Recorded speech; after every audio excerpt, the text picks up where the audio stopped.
Hello, everyone, and welcome again to another Teacher Joseph podcast. Today, I want to talk to you about mental blocks. Now, we all have them. We all have those moments where we suddenly realize that at that particular moment, we aren't getting anywhere. And it can be quite a scary experience. One of the worst things about mental blocks is that feeling of disconnection. You suddenly become aware that you're experiencing something which nobody else seems to be. It's like being in a glass box and you're aware that perhaps your progress isn't quick, or there's something there which is just facing a wall. You can see that wall, you can't touch it, but it's something which seems to be impenetrable. Impenetrable because it's impossible to pass it. It's impossible to enter. There's just something there. Now, someone asked me the other day, they said, Teacher Joseph, I suppose you don't have mental blocks because you're a teacher and you see other people learning. So does that mean that you don't have those? And I said, well, of course I do. Of course I have those mental blocks. Perhaps now it's easier for me to deal with them than in the past, but I still have them. I think the secret is knowing what to do with them. And the other person looked kind of puzzled, and he said, oh, I was sure with your knowledge and experience that maybe you didn't have mental blocks. And I told him, no, mental blocks is that they are perfectly normal things to have. It's nothing to be ashamed of, and they're not dependent on age or experience of life. We all have them, especially those who are perhaps a little bit more sensitive or less egotistical. Some people just push through them. They ignore them and they think, okay, I'm going to push until I get through this block, which might work for others, but the rest of us just freeze. We just stop. And that moment of having that mental block can be a very isolated, lonely, desolate feeling of dread where you think, oh, this thing just isn't working. It's more than self-doubt because it's so real. And I would ask any of you to say that perhaps you've never had this in the past. Yeah, I think you all can relate to that moment where you just meet that wall and you just don't know what to do about it. I actually meet people in teaching fairly regularly who meet this wall. And it's very interesting, and hearing how other people deal with it or define it can be fascinating. There was one boy last week who came to me and he told me that he had this mental block and he wasn't sure how to deal with it. And I asked him, I said, well, what do you think causes it? And he mentioned that he thought it was something more supernatural related to demons or a spiritual thing. And I said, well, I'm sorry, maybe you should go and talk to your religious leader about that, because as a teacher, I can help you understand more about the wall, but if you really are framing this into some kind of obstacle where you think someone is giving you the evil eye or it's something created by a religious process, then you should go and talk to your religious leader. There's no point coming to me with that. and he seemed quite shocked. But we all define these walls in different ways. It is certainly true that these mental blocks, we put them up. They come from somewhere deep within us. They come from some kind of a place which assures us that we can't continue. It's a bit like, do you remember these reality TV shows where someone was blindfolded walking through a maze and they had to fight demons without seeing them? We had one of these on UK TV called Nightmare. We had another called The Crystal Maze, where you had to go through a series of obstacles to try to find the crystal. It's something like this. But how do we overcome them? Well, I think for me anyway, the first step is realizing that I created it. It's my own fears and insecurities that put the wall up, and therefore I can take the wall down.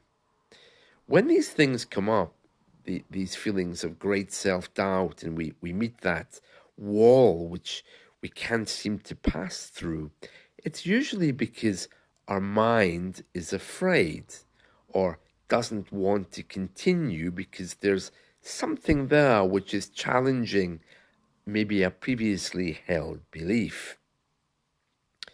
All of us have issues with the word learning. Now, when I was at school, I really didn't particularly like it.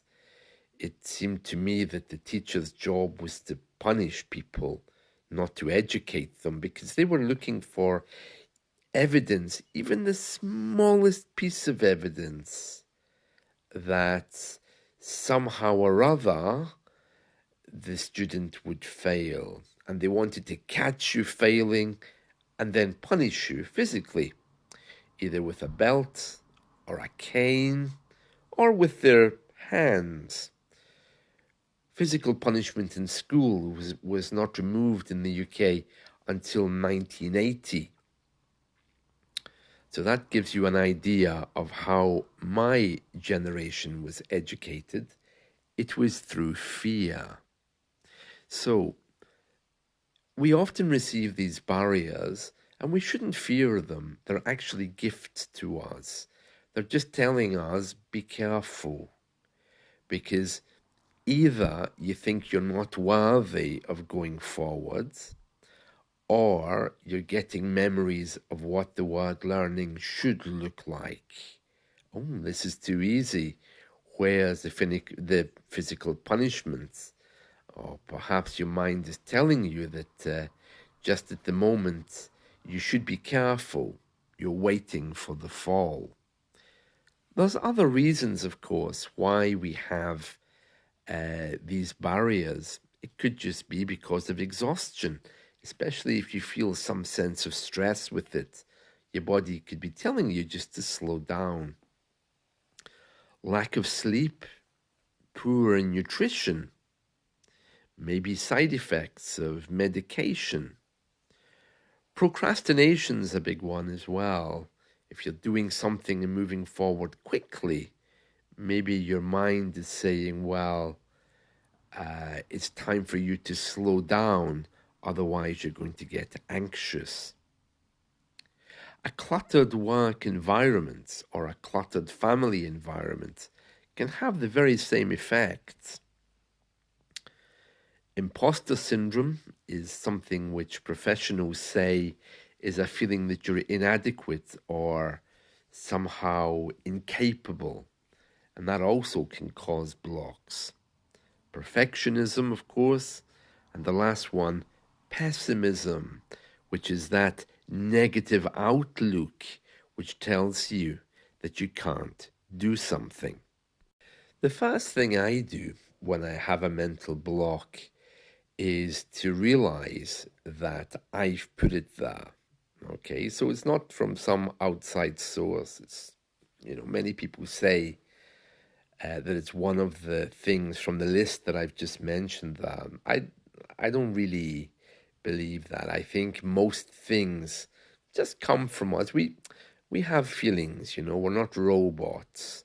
And I don't think it's always healthy to look for reasons as to why you have a mental block, but just to acknowledge that it's there for whatever reason. And then the second thing I do is just walk away. I don't challenge it. I don't think about it. I don't let it take control, and I don't give it more power. I just say, okay, it's there. So I'm going to turn away for a day, maybe a week, and come back to this because that block is telling me that perhaps things are going too fast. Perhaps there's something that I need to be aware of. Or maybe it's just my own insecurities, all of which is perfectly fine. So I'm just going to take a break and leave it. Come back to it in a few hours, a few days maybe, depending on what it is. But I'll just walk away for a while and come back to it later. The other thing I do when I'm faced with this mental block is to control the voices that's coming with it. Because that wall, for me personally anyway, creates a feeling of great isolation. Nobody else can feel that block except you. You can maybe talk to other learners about it, but it's like being ill. No one goes through it except you. It's one of the most frightening experiences to be completely disconnected from what you're trying to achieve. When you talk to a teacher about it, you can talk to other people about it. It doesn't matter because they're not in your shoes. They can't get inside your mind, but maybe they could share with you mental blocks that they've had. Over the years, I've tried to challenge mental blocks. Egotistically, I've tried to knock them down, just keep studying until I feel better. But I've just found that it kind of defeats the purpose because it builds up my ego. It doesn't really help me in learning. So as soon as I sense it, I just walk away. It's like meeting someone who's in a bad mood. You just think to yourself, maybe I'll come back later when things are different. It's like walking out in a thunderstorm. You think, maybe I'll just go home and wait till the rain goes off.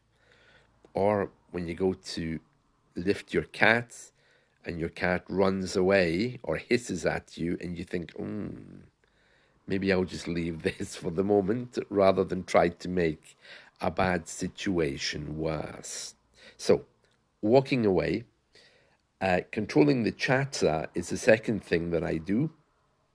Really important to quieten your mind. That can be through meditation, but I don't challenge the wall or try to talk to it. I just shut down the voices which are saying, stop, no good, bad, don't go forward. And I just walk away from the wall. I think it was Albert Einstein who said that a problem can never be solved on the same platform that it came from. Okay? So that means that when these mental blocks come, in whatever shape or form they take, you shouldn't try to fight them. It's like, if an enemy walks into your space, you don't go head to head and try and battle with them. One of you has to take the higher road and simply walk away and say, I'm not going to fight you. Now, that can be quite hard when you're faced with a deadline. And unfortunately, throughout the centuries, this has been the problem with creative people. The world generally doesn't allow us space to be creative. It wants things put in a box. And so if your language learning is attached to a particular deadline, I agree that this approach might not work for you, but I still think forcing yourself to do something when you're not in the mood for it is one of the worst things that you could ever possibly do. So it's very important that you just keep that in your mind. If you do have a mental block today, my advice to you is just turn around and walk away. Don't try to fight it. Don't try to battle your way through it. Mental blocks look differently for everyone. For me, it's a real feeling of a wall and a disconnection. For other people, it might be some feeling of self doubt, especially if you're a perfectionist. And for other people, it might be some kind of pessimistic idea that things are never going to work out. But whatever form it takes, it's really important that you don't challenge it. Leave it for a few hours, for a few days, and come back to it.